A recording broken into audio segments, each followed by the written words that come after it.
What are my top 6 fears of being an artist and how do I overcome them? We're going to talk about that today. Number 6, writing a bio.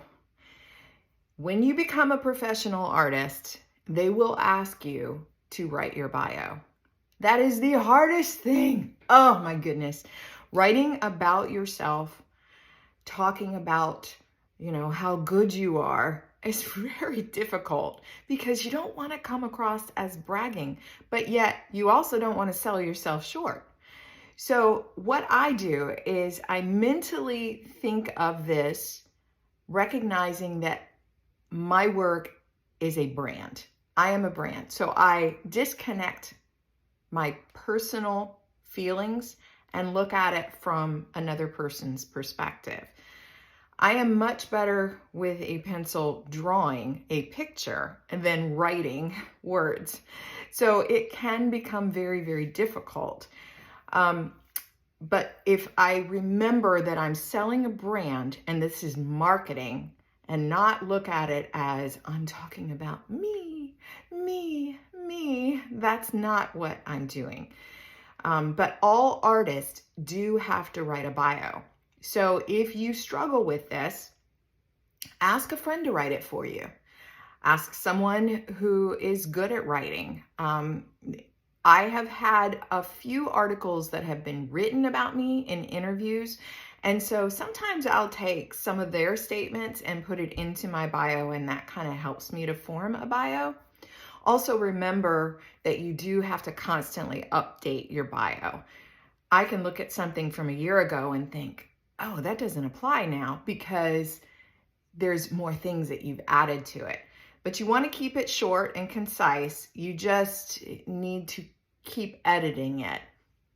Anyway, that's one of my fears. Number 5, destroying someone else's property. I'm not saying I've had that issue. I'm saying that is a fear. And if you're working in your own studio, you don't really have to worry about it so much. If you destroy your own property by spilling paint or something like that, it's not that big of a deal. But if you're painting a mural and you spill paint or you nick something, oh my goodness, that is the scariest thought in the world, is that you have done something to their personal property. So before I go into someone's home, I foresee the possibilities. Could I spill? What kind of medium am I using? If I'm using water-based medium, I always make sure I have plenty of rags, that I have water at my disposal. And I'm not talking about their kitchen sink. I'm talking about I bring bottles of water so that I can quickly get to it. When I'm working on a mural, I have a wet rag in one pocket and a dry rag in the other. That way I can stop what I'm doing and clean up, because there are times that little specks get here and there. Always use a drop cloth. Another big thing, a legitimate drop cloth, not a towel, because things can soak through. So just foreseeing what could happen and then preparing for it helps, but it's still always a fear. Number 4, estimates and pricing. So when people ask me, for a quote on, let's say, a portrait, I have a standard price list that I go by. So it's not that I'm giving this person a special price and I charge more for this person or anything like that. I have a price list that I base things by. If the size isn't on it, I also have a measurement by which I go by. When a person asks for extra things, in the background, or, different things that people can ask for, there's additional prices for things like that. The one thing you want to make sure of, and probably the fear that I have, is not of people saying, no thanks, or that's too much for me. My fear is that I will give in and undersell myself, because especially when they give me a sad story, my pet just died and I want to do a commemorative portrait. What can you do? My heart breaks, and I do a lot of commemorative portraits, but I cannot undersell my stuff. I provide a service and it's a skill, and I know how much time and effort that it takes for me. And I used to let it break my heart to the point where, okay, I'll do it for this. And then I would get stuck trying to deliver a product within a certain time frame and realizing that I'm not making any money off of it. Don't do that to yourself. Don't do that to other artists. Because sometimes when we price our work, if we low price our work and we're undercutting, we are also doing that to another artist, because we're training people to think that they're going to get a deal out of an artist. Artists are struggling, so they need the work. Do not do that to yourself. Do not do that to other artists. I heard an artist say one time that people have been Walmart trained.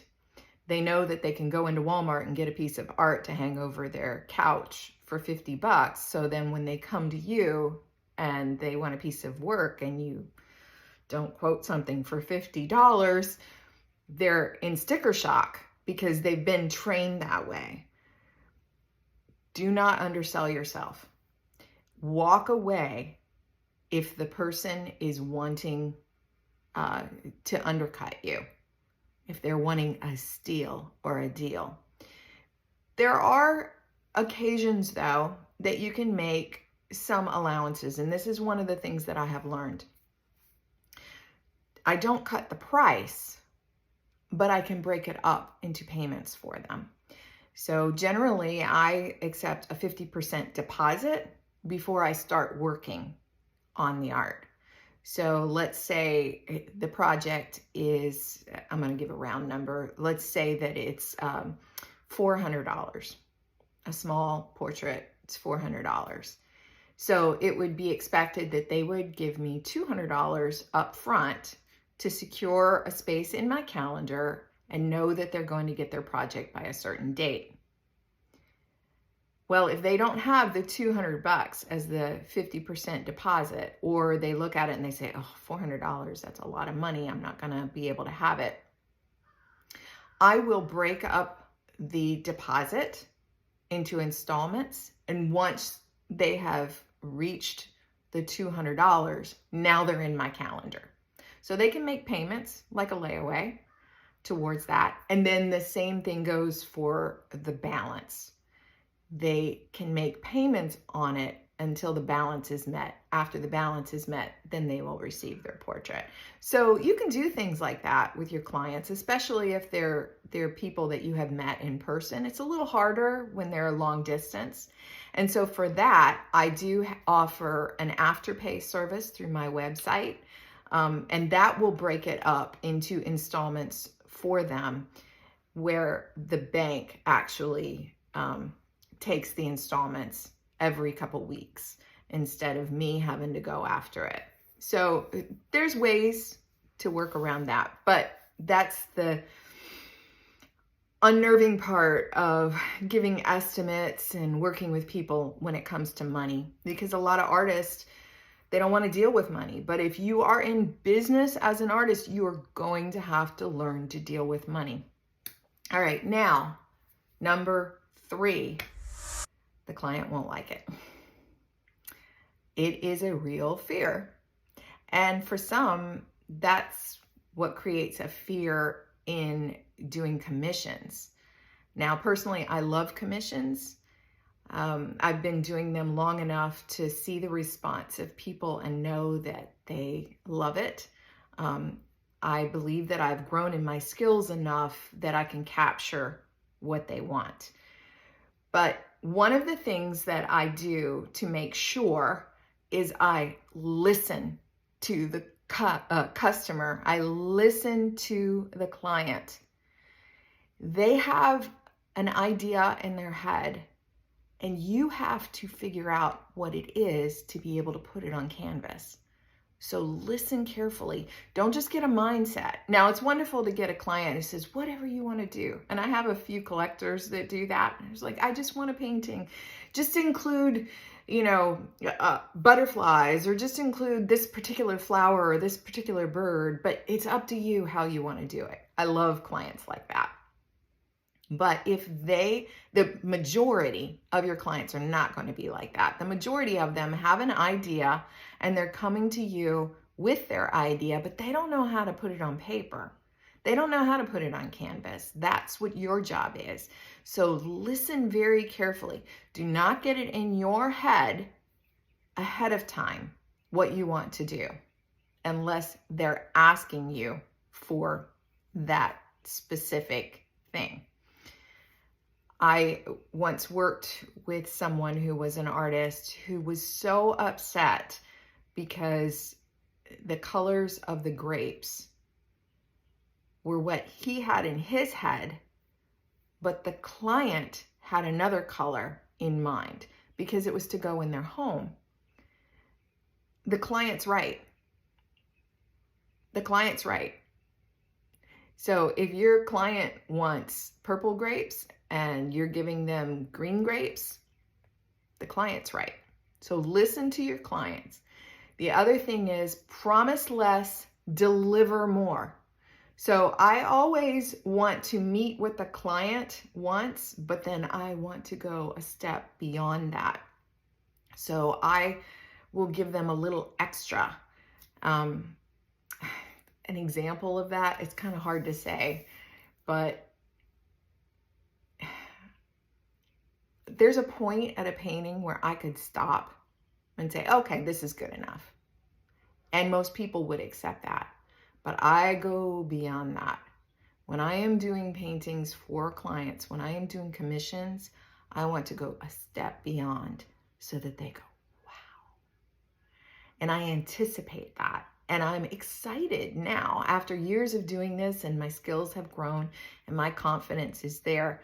I'm excited to see what their response is going to be. And I wish, I was a fly on the wall when things are given as gifts, or if it's a shipment, clear across the country, or like one that I shipped out to Canada this past spring. I don't get to see. I wish I could, but you all know that I videotape whenever I can, or I ask people to send me videos whenever they can to show me the response when a person first sees their portrait. Another thing is, don't accept a project if it's out of your skill level. So if you've never painted people before and you're not comfortable with it, and someone asks you to do a portrait, refer them to somebody who can. Support other artists that's their skill. If that's what they're good at, send it their way. You're going to gain the confidence. Not gain the confidence. You are going to gain the respect from that client because you passed it on to somebody that you know is better at that skill. Because we all can't be everything to everyone. So even if you really needed that commission, pass it on. That person may come back to you for something else. Support them if they make the decision to go with someone else. All right, number 2, and this is a real fear because I have experienced it, and that is getting sick. You're in business for yourself. You are a one-man show. You get sick and you have projects, you have commissions. If you go to the doctor and they say, would you like for me to write you a letter, a note for your employer? You are your employer. So that doesn't help. I always find that very amusing. Any one-man show can appreciate this. When you get sick and you are in business for yourself, you still have to do it. I'm sorry. You still have to do it. Take it from somebody who knows. All summer long, I had no vision in this eye. I had to paint. This is my living. I had to work. I had headaches from painting with one eye. It slowed me down. But I had deadlines and I had shows. I had things that I needed to do. I still had to do it. You have to have that mindset. And if you do not have that mindset, then you're going to struggle in this business, especially if it's something that you chronically deal with. There is ways to work around it. A lot of people are very understanding, especially if you are a one-man show. Now, this doesn't mean to go on social media and post all of your health issues. You can post one or two things, like I let you guys know I had eye issue. I let you guys know last year that my dear husband had a heart transplant, and you guys were wonderful. So that's why I say I know what it's like. Being in the hospital for months at a time, I was able to paint. The hospital allowed me to work on commissions while my husband was waiting for a heart, while he was in the cardiac intensive care unit. He had a large room and they allowed me to work in there. So that part was wonderful. Of course, I had to keep it to water-based mediums, but I was able to meet deadlines and I was able to keep an income going. I was marketing during that time when I could think straight, and it was very stressful. It was very stressful, but I am a business. My art and my name is my brand, so I have to keep it going. Bringing up Walmart again because he was a successful businessman. Can you imagine if he had gotten sick and it was like, all the Walmarts are going to close down? Now, he's not a one-man show. And I understand when you do get sick that you have to take care of you. That's one of the things that I do struggle with, is making sure that I take care of myself. But you also have to realize this is your business. You are running it. Put your big girl panties on or your boxer shorts, whichever one you wear, and work, because you run a business. You have to do it if you're going to have any career as an artist. You can inform your clients and your followers and your customers that you may be dealing with something. Don't make it all about you, but let them know maybe there's going to be some slow time, or maybe you need to take a week off. You can let them know that. That's okay. But if you already have work going, you still need to meet your deadlines. You cannot let people down. And so if you're not ready and willing to do that, you're going to struggle in this business. So remember that. But it is a fear. And the number one is paying my bills. I don't do art because I want to make money from it. I make money from it because I want to do art. It is what I'm skilled at. I feel like I should get paid for things that I'm skilled at. So that's why I run this business. That's why I do this full time. I've done a lot of different jobs through the years just so that I could have time to continue doing my art. It wasn't until a few years ago when I quit doing other jobs just to concentrate full time on this, because this is my business and I'm treating it as that, not as a hobby, as that other video that I did. You may want to go back and watch.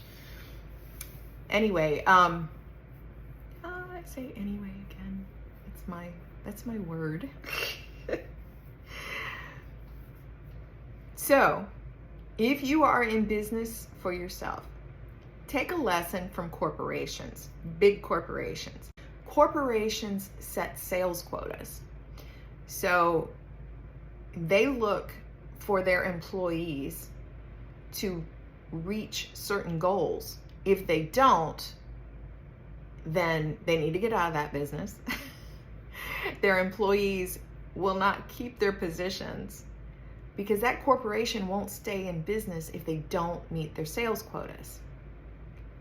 So set sales quotas for yourself. Set monetary goals for yourself. This is what I do. I look at how much I need to make per year. I break it down in how much I need to make per month. Then I break it down to weekly, what I need to make. And then I break it down to daily, what I need to make. Now, some weeks and days are larger, more than other weeks and days. So they might balance and make up for the others. But I keep a targeting balance so that I know what I'm reaching for. Now, I don't price my work accordingly. Like, for instance, I don't think, oh, you know what, I need to pay this bill for $500. So that painting really is only $300, but I'm going to charge $500 just so I can. No, I don't do that. What I do, though, is I keep in mind how much, what my most popular products are, and I work towards promoting those. And I think about how many portraits, let's say 16 by 20, how many 16 by 20 portraits do I need to sell in a week or a month or a year? How many earrings do I need to sell in a week or a month or a year, or weekly? You know, and I'll break it down, and I'll have just different ideas for that. Okay, this is how many it would take to reach this monetary goal. And then as I sell, I will cross it off. So, okay, I sold 10 pairs of earrings this week. Cross that off. Okay, now I have this amount. Well, that means next week I need to sell this amount. And so you're constantly setting monetary goals for yourself. And that will help alleviate some of that fear of not paying your bills. So those are my fears. What are yours? What are your greatest fears as a business person or as an artist selling your work? What are the things that scare you the most? What are the ways that you overcome that? Or do you overcome it? Or perhaps you're looking for ways to overcome it. Comment below and let me know. I would love to discuss some of those things. I'd love to comment back, reply to whatever your comments were. Anyhow, that's my video for today. Those are my top 6 fears of being an artist and how I overcome them. I do have other fears. I have fear because I'm going completely gray. What are you still doing here? Shouldn't you be painting?